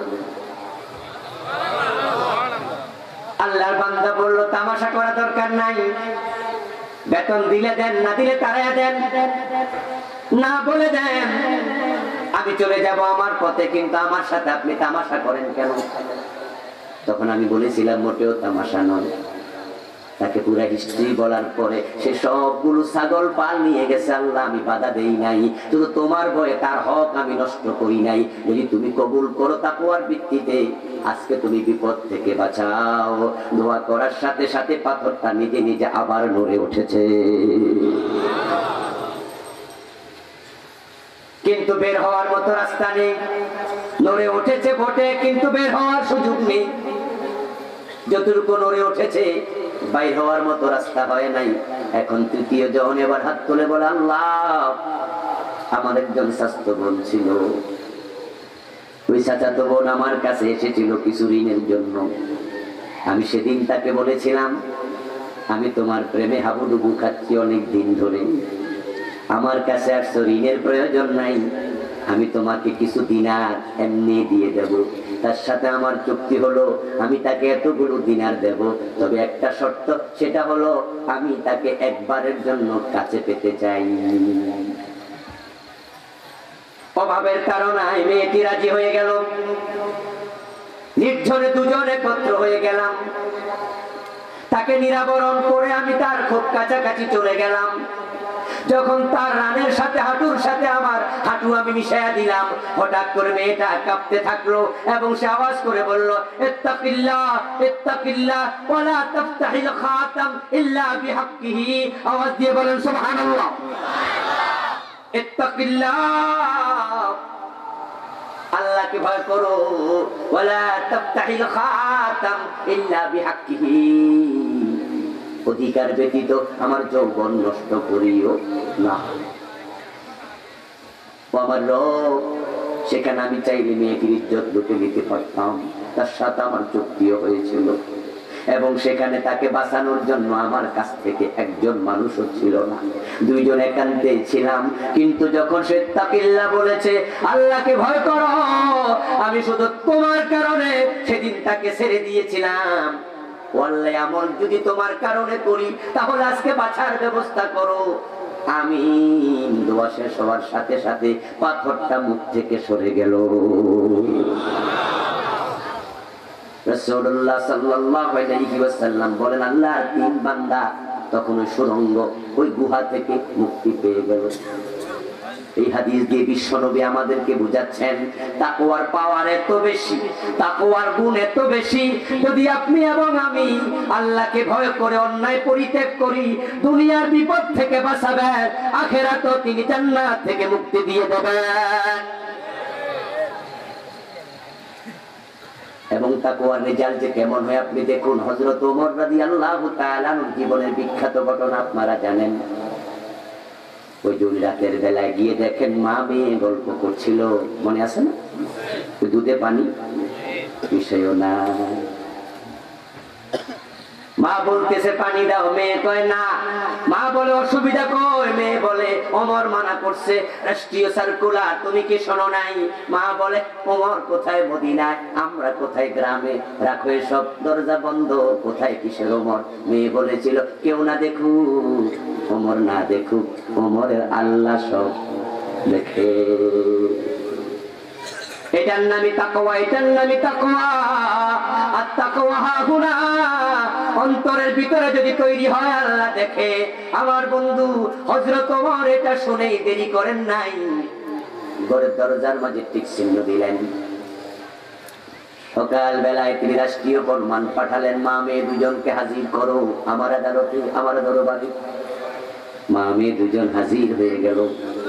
হযরত ওমর তখন ওই মহিলাকে লক্ষ্য করে বলেন, আপনি যদি রাজি থাকেন আপনার মেয়েটাকে আমি নিজের পুত্রবধূ করতে চাই। মহিলা তো অবাক, বলেন কি? আমি গ্রাম্য বেদুইন, আমার মেয়ে হবে আপনার পুত্রবধূ? হযরত ওমর বলে একটা মাত্র কারণ, সেটা হলো তার তাকওয়া। ইসলামের ইতিহাস যারা পড়েছেন তারা পেয়েছেন ওই মহিলার পরবর্তী বংশধর থেকে দ্বিতীয় ওমর, ওমর ইবনে আব্দুল আজিজের মতো লোকের জন্ম হয়েছে। তাকওয়া মানে হলো অন্তরে আল্লাহর ভয় তৈরি করা। রমজান মাস আসলে তাকওয়ার ওয়াজ আমরা খুব বেশি শুনি। রাসূলুল্লাহ সাল্লাল্লাহু আলাইহি ওয়াসাল্লাম এটাই বলেন, মান লাম ইয়াদা কাওলাজ জুর ওয়ালা আমালা বিহি ফালাইসা লিল্লাহি হাজা আন ইয়াদা তাআমাহু ওয়া শারাবা। রোজা রাখার নাম তাকওয়া না, হজ করার নাম তাকওয়া না, নামাজ পড়ার নাম তাকওয়া না। আপনার ভিতরে আল্লাহর ভয় তৈরি হলো কিনা? আল্লাহর ভয় তৈরি হওয়ার নাম হলো তাকওয়া। নামাজ পড়ে কিন্তু তার ভিতর আল্লাহ ভীতি নাই, হারাম পরিত্যাগ করার মানসিকতা নাই, এমন মানুষের নামাজ জান্নাতের নামাজ না। ফাওয়াইলুল লিল মুসাল্লিন, এ নামাজওয়ালারা জাহান্নামে যাবে। রমজান মাস যখন আসে আমরা তাকওয়ার শিক্ষা কিভাবে নেই? সামনে খাবার আছে, পেটে ক্ষুধা আছে, চৈত্র মাসের দুপুর, বুকটা চোঁচো করছে পিপাসায়। গোসল করতে যখন আমরা বাথরুমে যাই অথবা যারা পুকুরে গোসল করে, ডুব দিয়া গোসল করে, ওই মানুষগুলো প্রচন্ড পিপাসার সময় তারা কেউ ডুব দিয়া পানি খায় না। খাওয়ার সুযোগ আছে না নাই? ঘরের দরজা লাগাইয়া ভাত খায় না, পানি পান করে না, সুযোগ আছে। বউ নাই কিন্তু কেন খায় না? শুধুমাত্র একটা চিন্তা, আমি ডুব দিয়ে পানি পান করবো, দুনিয়ার কেউ যদি নাও দেখে, দেখার একজন আছে না নাই? কি আশ্চর্য মুসলমান, তারা রোজার সময় খায় না, পানি পান করে না, আল্লাহ দেখে। কিন্তু রোজার মাসে তারা ঘোষ ছাড়ে না, সুদ ছাড়ে না, ওজন কম দেয়া ছাড়ে না, মালে বেজাল দেয়া ছাড়ে না, তখন বুঝি আল্লাহ দেখে না। কি ধান্দিক আচরণ চলছে। হযরত আলী কলন্দর নামে একজন ব্যক্তি ছিলেন, আল্লাহর একজন প্রিয় বান্দা। উনার কাছে মানুষ তাসাউফের সবক নেওয়ার জন্য যেত। দুইজন আল্লাহর বান্দা একদিন হাজির হলেন, হুজুর আপনার কাছে তাসাউফের সবকের জন্য এসেছি, আমাদেরকে মুরিদ বানাবেন। বোয়ালি কলন্দর রহমতুল্লাহ আলাইহি উনি তার দুইজন ব্যক্তি বক্তের কাছে দুইটা কবুতর দিলেন। দুইটা কবুতর দিয়ে বললেন, যাও তো একটু জবাই করে নিয়ে আসো দুইজনে, তবে এমন জায়গায় জবাই করবা যেখানে আল্লাহ দেখে নাই। গ্রাম্য মানুষ, উনি ভাবলেন দেখি তাদের ইমানের অবস্থা কি। আচ্ছা বলুন তো, যার ইমান আসে নাই তার মুরিদ বানায় কোনো লাভ আছে? তাকে মুরিদ বানানো দরকার না কালেমা পড়ানো দরকার? এখন দুইজন কবুতর নিয়ে চলে গেল, একজন এক অন্ধকার ঘরে ঢুকে তারপরে জবাই করে দিল, হুজুরের কাছে হাজির। আরেকজন 2-3 দিন পরে কবুতরটা জীবিত হাতে লইয়া হাজির। হুজুর জিজ্ঞাসা করলেন কি খবর? যে বেটা জবাই করছে সে কয়, হুজুর এমন অন্ধকার জায়গা আমি যে জবাই করছি আমি নিজেও দেখি নাই। আর যে বেটা জীবিত আনছে সে কয়, হুজুর অনেক জায়গায় গেছি কিন্তু যেখানেই গেছি আমার মন বলে এখানেও আল্লাহ দেখে। এই জন্য সরি, আমার মুরিদ বানান আর না বানান এটা আপনার ইখতিয়ার, কিন্তু আমি জবাই করতে পারি নাই, এটাই সত্য কথা। হযরত বোয়ালি কলন্দর রাহমাতুল্লাহ আলাইহি যে জবাই করেছে তাকে বলেছে, তুমি কালেমা পড়ো, তুমি এখনো ঈমান বোঝো নাই, এমন আল্লাহর উপর ঈমান আনা লাগবে। দেখে না এমন জায়গা পৃথিবীতে দুনিয়ার কোথাও নাই। আর যে জবাই করেনি তাকে বলছে, আল্লাহর বান্দা তোমার তো মুরিদ হওয়ার কোনো প্রয়োজন নেই। এখন আপনার আমার তাকওয়া অন্তরে তৈরি করুন। যখন কোন ব্যক্তির অন্তরে আল্লাহর ভয় তৈরি হয়ে যায় তখন ওই ব্যক্তি হারাম দেখলে হারামে কখনো লিপ্ত হতে পারে না। আর যখন দেখবেন বন্ধু আপনি হারামে এভেলেবেল লিপ্ত হয়ে যান তখন বুঝে নিয়েন আপনার অন্তরে তাকওয়ার সিটা ফোটাও নাই। শুধু তাকওয়া না, যে ব্যক্তি এভেলেবেল হারাম কর্ম করে তার ঈমান নিয়েও প্রশ্ন আছে। বিশ্বনবীর কাছে একজন সাহাবী গিয়ে প্রশ্ন করলেন, ওয়ামাল ঈমান, হে আল্লাহর রাসূল আমার যে ঈমান আছে না নাই সেটা কিভাবে বুঝবো? রাসূলুল্লাহ সাল্লাল্লাহু আলাইহি ওয়াসাল্লাম বললেন, ইজা সাররাতকা হাসানাতুকা ওয়া সাআতকা সাইয়্যাতুকা ফান্তা মুমিন। যখন তুমি ভালো কাজ করলে অন্তর প্রফুল্ল হবে, অন্যায় করলে অন্তরটা চুপসে যাবে, তখন বুঝবে ঈমান এখনো আছে। আমাদের দেশে হাজার হাজার মানুষ ফজরের টাইমে ওঠেই না, এটা নিয়ে কোনো মাথা ব্যথাও হয় না। নিজের যুবতী মেয়ে পর্দা করে না, এটা নিয়ে বাবার মাথা ব্যথা হয় না। নিজে সিগারেট টানে সব সময়, এটা যে কবিরা গুনাহ হচ্ছে এটা নিয়ে টেনশন হয় না। হারাম কাজ করার পরে যার অন্তরে টেনশন হবে না, শুধু তাকওয়া না তার ঈমান নিয়ে প্রশ্ন তৈরি হয়ে যায়। এখন এবার বলুন তো, সমাজে যে অন্যায়গুলো চলছে ও অন্যায়গুলো দেখার পরে যাদের অন্তরে কষ্ট নাই, বাধা দেওয়ার প্রবণতা নাই, এই চিন্তা আপনার অন্তরে তৈরি না হওয়া প্রমাণ করে আপনার ঈমান 3rd ক্লাসের নিচে নেমে গেছে। ঈমানের মান, তাকওয়ার মানের পরে ঈমান। তাকওয়া অনেক উপরের স্টেজ, এখন তো ঈমানের দশাই খারাপ। এই যে নয়া দিল্লিতে মুসলমানের মসজিদে আগুন, ঘরে আগুন, বাড়িতে আগুন, গায়ে আগুন, এই দৃশ্য দেখার পরেও এটাকে মৌন সাপোর্ট করতেছে এমন কিছু লোক বাংলাদেশেও আছে না নাই? অন্তরে ব্যথা নাই এমন কিছু 2-1 এখানে থাকার সম্ভাবনাও।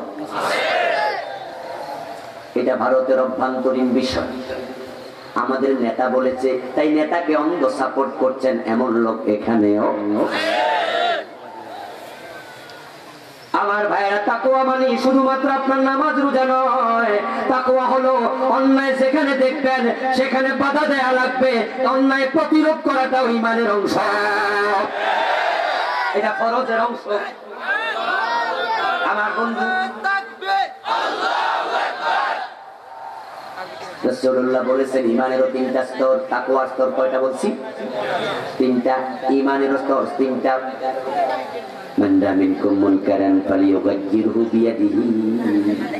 যখন তোমরা কোন অন্যায় দেখবা, অন্যায় দেখার সাথে সাথে তোমাদের যাদের 1 নাম্বার ঈমান, তাদের দায়িত্ব হবে অন্যায়টাকে সাথে সাথে হাত দিয়ে প্রতিরোধ করা। শক্তি প্রয়োগ করো, অন্যায় করা যাবে না। আমি এখানে আসি, অন্যায় কেমনে করো আমি দেখবো।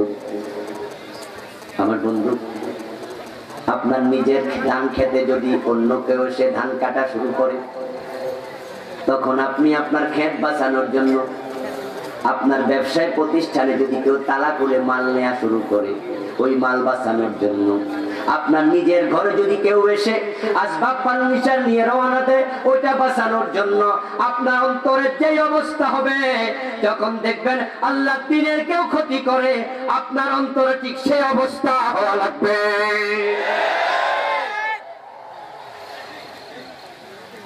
নিজের ক্ষেতের ধান বাঁচাতে, ঘরের আসবাবপত্র বাঁচাতে, দোকানের মাল বাঁচাতে আপনি কি করবেন?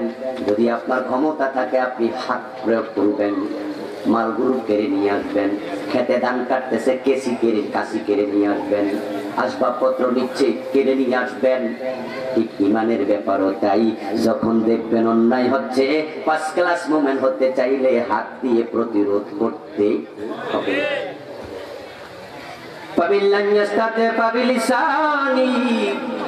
যদি অন্যায় প্রতিরোধ করার ক্ষমতা হাতে না থাকে, রাসূল বলে তখন মুখে প্রতিরোধ করা লাগবে।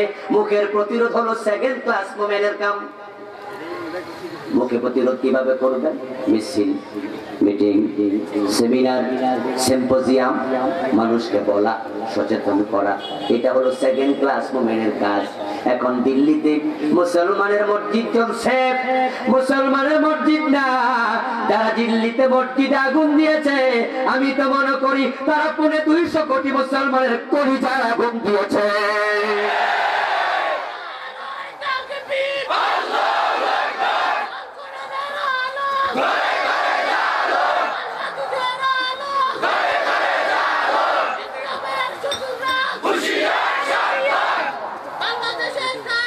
আমার ভাইয়েরা, যারা দিল্লিতে মুসলমানের মসজিদে আগুন দিয়েছে, এখন আমরা যারা দূরে আছি, হাত প্রয়োগ করা, ক্ষমতা প্রয়োগ করা, শক্তি প্রয়োগ করার কোন সুবিধা আমাদের নেই। তাহলে আপনি 5 ক্লাস মোমেন্টের কাজ করার সুযোগ নেই। বিশ্ব নবী 2nd অপশন দিলেন, সেটা হচ্ছে মুখে প্রতিবাদ করো। মুখে প্রতিবাদের সুযোগ আছে না নাই? ইতিমধ্যে প্রতিবাদ করেছে, মিছিল করেছে, মিটিং করেছে, সেমিনার করেছে, সিম্পোজিয়াম করেছে, বক্তৃতা দিয়েছে, বিবৃতি দিয়েছে, এমন মুসলমান আছে না নাই? এখন আপনি তাদের দলে যদি থাকেন, আপনি 2nd ক্লাস ইমানদারের জায়গা আছেন। কিন্তু অনেকে আছে 2nd ক্লাসের জায়গাও নাই। এই দেশে মুখে প্রতিবাদ করে না, মিছিলে যায় না, মিটিংও যায় না, প্রতিবাদ সভা যায় না, মসজিদের কোণায় ঢুকে বসে আছে এমন নামাজিও আছে না নাই? মিছিল, মিটিং, সেমিনার, সিম্পোজিয়াম তো করেই না, আবার উল্টা ফতুয়া দেয় মিছিল করা নাকি জায়েজ নাই। কত বড় হারামি! মানুষের মুখের পাওয়ার আছে, আপনাকে বুঝতে হবে। মুখের শব্দের অনেক ক্ষমতা, অনেক ক্ষমতা। বিশ্ব নবীর জন্য বলছেন মুখ কাজে লাগাও, মুখ কাজে লাগাও। শব্দের অনেক পাওয়ার। মঈনুদ্দিন ফখরুদ্দিন গভর্নমেন্ট যখন ক্ষমতা এসেছিল, তখন আমাদের বিমানবন্দরে যাওয়ার পথে হাজি ক্যাম্প থেকে মাঝখানে একটা চৌরাস্তা আছে, ওখানে লালনের মূর্তি বসানোর সিদ্ধান্ত নিল। কোন শয়তান বুদ্ধি দিয়ে আল্লাহ জানে। ভাবছে এখন জরুরি অবস্থা চলে, হুজুররা ডরে ভয়ে মিছিল মিটিং করবে না, আমরা আমাদের কাম সাইরা ফেলব। কিন্তু যখন লালনের মূর্তি বসাবে খবর আমরা পেয়েছি, তামাম বাংলাদেশ উত্তাল হয়ে গেল। আমরাও বাইতুল মুকাররম মসজিদ থেকে ঘোষণা আসার পরে মিছিলে নেমেছিলাম মসজিদের মুসল্লিদেরকে নিয়ে।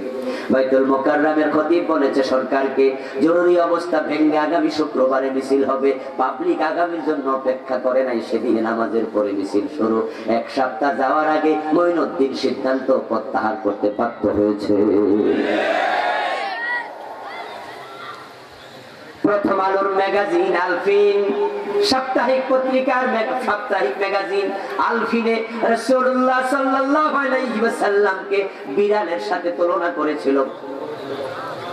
মুসলমান আমরা যখন মিছিল করলাম, মিটিং করলাম, তখন প্রথম আলো পত্রিকার সম্পাদক মতিউর রহমান সাহেব বাইতুল মুকাররমের যাইয়া খতিবের সাথে কথা বলে মাপ চাইছে, হুজুর আপনি জাতির কাছে আমি ক্ষমা চাইছি, আপনি একটু জানাইয়া দেন। কার্টুনিস্টকে অ্যারেস্ট করা হলো এবং বলেছে আমরা এই কাজ আর কোনোদিন করবো না। হাইকোর্টের সামনে গ্রিক দেবীর মূর্তি বসানো, আমরা মিছিল করলাম, সরকার বাধ্য হলো ওই গ্রিক দেবীর মূর্তি সরাতে। এতে বোঝা যায় মিছিলের পাওয়ার আছে।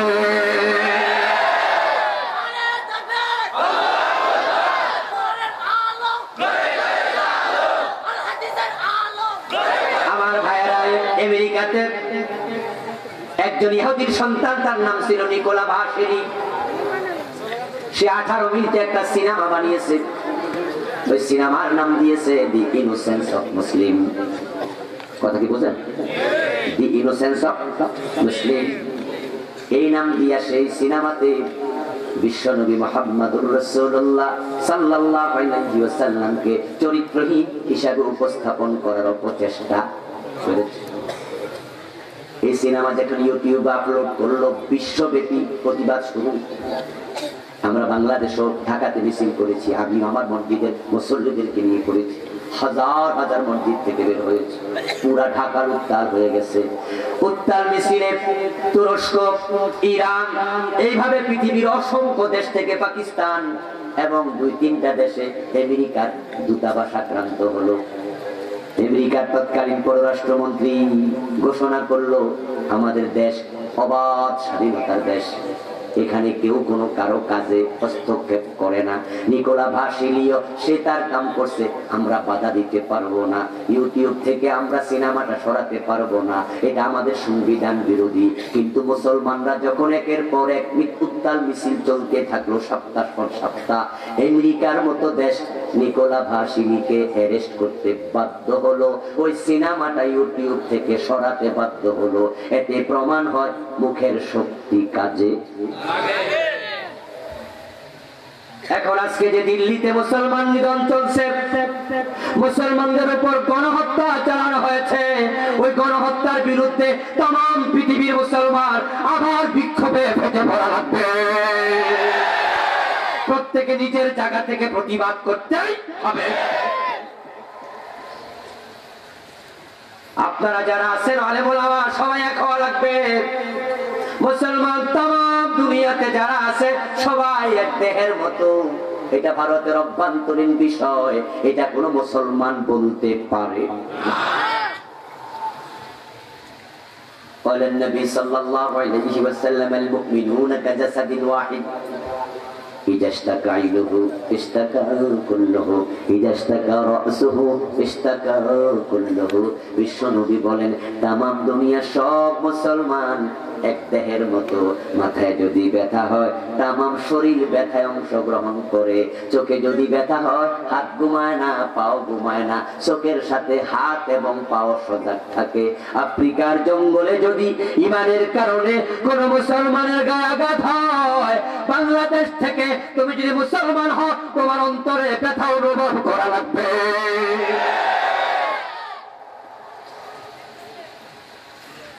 আলহামদুলিল্লাহ, ইতিমধ্যে আপনারা দেখেছেন কওমি আলেমেরা, আলিয়ার আলেমেরা, সকল ইসলামী দলের লোকেরা মিছিল করেছে, বিবৃতি দিচ্ছে এবং সবাই বলতেছে ভারতের যে অন্যায় চলছে তার প্রতিবাদ আমরা করছি এবং ভারতের যে নরেন্দ্র মোদীর নেতৃত্বে এই জালেম জুলুম করতেছে কসাই মোদী, বাংলাদেশে তাকে দাওয়াত দিয়েছে।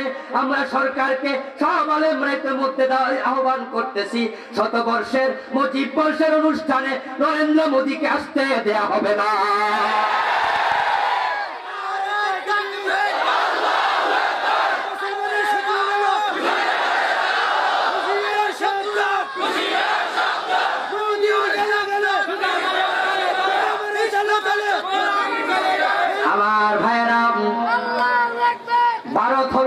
গণতান্ত্রিক দেশ, তারা তাম দুনিয়াতে মানুষের কাছে প্রসার করে তারা নাকি সব ধর্ম মিলে একসাথে আছে, অসাম্প্রদায়িকতার মিছিল করে।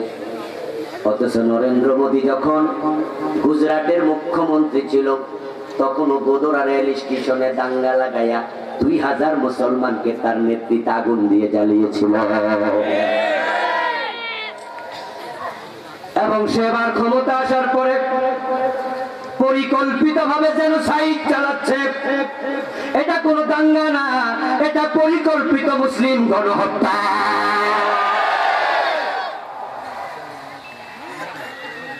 যেই লোকটা মুসলমানের রক্তে হাত লাল করে ফেলেছে, মসজিদ আগুন লাগিয়েছে, 90% মুসলমানের দেশে তাকে কোনোভাবে মেহমান বানানো যায় না। তাকে মেহমান করলে প্রমাণ হবে আমরা ভারতে গণহত্যার সাপোর্টার হয়ে গেছি।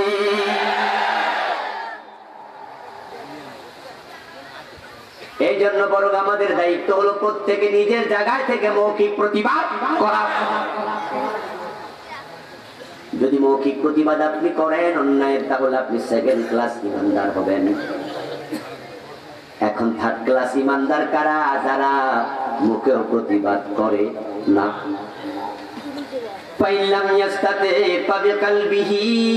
মুখে প্রতিবাদ যদি করার পরিবেশ না থাকে তাহলে অন্তরে পরিকল্পনা, অন্তরে চরম ঘৃণা। এবার আপনাদের কাছে আমি জানতে চাই, বাংলাদেশে এখনো মুখে প্রতিবাদের পরিবেশ আছে না নাই? তাহলে পরিবেশ থাকার পরে 3 নাম্বার অন্তরে ঘৃণার সুযোগ এখন আর নাই। আপনি যদি ওটুকুও না থাকে, কিসের তাকওয়া? আপনার ঈমানই নাই। এরপর আল্লাহ তাআলা বলেন ওয়ালা তামুতুন্না ইল্লা ওয়া আনতুম মুসলিমুন। তাকওয়া অর্জন করো, অন্যায় ছেড়ে দাও এবং মুসলমান না হয়ে মৃত্যুবরণ করা যাবে না। মৃত্যুবরণ করা যাবে না। মৃত্যু কি আমাদের হাতে? এই কথার অর্থ হলো মৃত্যু আজকেও হতে পারে। তাই মুসলমান এখনই হওয়ার সিদ্ধান্ত নিতে হবে। যদি আপনি আল্লাহর কাছে আত্মসমর্পণকারী না হন, আপনি মুসলমান নন। আল মুসলিমু মান সালামাল মুসলিমুনা মিন লিসানিহি ওয়া ইয়াদিহি।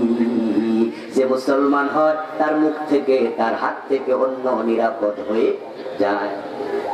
সুতরাং মুসলমান যে হবে তার হাত থেকে অন্য নিরাপদ হবে, অন্য ব্যক্তি নিরাপদ হবে, মুসলমানরা নিরাপদ হবে, তামাম দুনিয়ার সব মাখলুক নিরাপদ হবে। প্রকৃত মুসলমান বিনা প্রয়োজনে গাছের পাতাও ছিঁড়তে পারে না।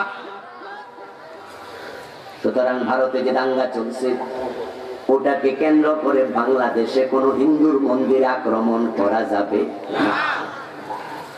মুসলমান তো সে যার হাত থেকে অন্য নিরাপদ থাকবে। সুতরাং বাংলাদেশের কোন হিন্দুকে আক্রমণ করার অনুমতি ইসলামে নাই। লাকুম দীনুকুম ওয়ালিয়া দীন। আমাদের ধর্ম তাদের মন্দির ভাঙতে শিখায় না, কিন্তু তাদের ধর্ম আমাদের মসজিদ ভাঙতে শিখায়। বরং আমাদের ধর্ম উদার করেছে, আমাদেরকে করেছে সবচেয়ে বেশি শান্তিকামী। এই জন্য আমরা অমুসলিম কারো গায়ে হাত দেই না। আমাদের বক্তব্য তাদের ধর্ম তারা পালন করবে, আমাদের ধর্ম আমরা পালন করব। সুতরাং তাদের কাছেও আমাদের দাবি থাকবে, বাংলাদেশের মুসলমানরা হিন্দুদেরকে যেমন, বৌদ্ধদেরকে যেমন ধর্মীয় স্বাধীনতা দিয়েছে, ভারতের মুসলমানদেরকে তাদের ধর্ম পালনের স্বাধীনতা দিতে হবে। তবে আমরা ধিক্কার জানাচ্ছি সেই প্রিয়া শাহাদের, আমরা ধিক্কার জানাচ্ছি সেই প্রিয়া শাহাদের যারা বাংলাদেশের বিরুদ্ধে আমেরিকার প্রেসিডেন্ট ডোনাল্ড ট্রাম্পের কাছে গিয়া বিচার দেয়। তারা বলে দেশে হিন্দু নাকি নির্যাতিত হয়, এখন মুসলমানের ঘরে আগুন জ্বলে, মুসলমান মসজিদে আগুন জ্বলে। ওই প্রিয়া শাহাদের কথা বলতে শোনা যায় না। যখন কোন মন্দিরে আক্রমণ হয়, এই দেশের কিছু নাস্তিক বলে মুসলমানদেরকে দায়ী করে বক্তৃতা দেয়, কথা বলে। আজকে মুসলমানদের পক্ষ হয়ে ওই নাস্তিকদেরকে কথা বলতে দেখা যায় না। আসলে তারা নাস্তিক নয়। যদি নাস্তিক হতো তাহলে তারা সব ধর্মের বিরুদ্ধে কথা বলতো। নাস্তিকদের কোন ধর্ম আছে? যদি সে হিন্দু ধর্ম মানে হচ্ছে কি নাস্তিক? খ্রিস্টান ধর্ম মানলে কি নাস্তিক? ধর্ম মানলে কি নাস্তিক হয়? তাহলে বোঝা গেল নাস্তিকের কোনো ধর্ম থাকে না। এখন তারা সব সময় ইসলামের বিরুদ্ধে অবস্থান নেয়, অন্য ধর্মের বিরুদ্ধে কথা বলে না। এতে বোঝা যায় তারা আসলে নাস্তিক না, কারণ ইসলাম ধর্ম বিরোধী। ওদেরকে চিহ্নিত করা দরকার আছে না নাই? বলুন দরকার আছে না নাই? আমরা সরকারের কাছে অনুরোধ রাখবো, নরেন্দ্র মোদীর দাওয়াত আপনারা ফিরিয়ে দেন, ফিরিয়ে দেন। নরেন্দ্র মোদী যদি এই অবস্থায় বাংলাদেশে আসে, আপনারা তাকে সম্মাননা দেন। প্রমাণ হয়ে যাবে মুসলমানের রক্তের সাথে আপনারা বেঈমানি করছেন। এটা চিহ্নিত হয়ে যাবে, এইভাবে প্রমাণিত হোক আপনাদের ইসলাম বিরোধিতা। এটা আমরাও প্রত্যাশা করি। এই জন্য আল্লাহ তাআলার কাছে আমরা সবাই দোয়া করি, প্রকৃত মুত্তাকি, প্রকৃত মুসলিম হয়ে আল্লাহ আমাদের সকলকে মরার তৌফিক দান করুন। জোরে বলেন আমিন। হাযা মা ইনদি ওয়াল ইলমু ইনদাল্লাহ আলাইহি তাওয়াক্কালতু ওয়া ইলাইহি উনীব। আল্লাহ হাফিজ। আমরা দোয়া করি।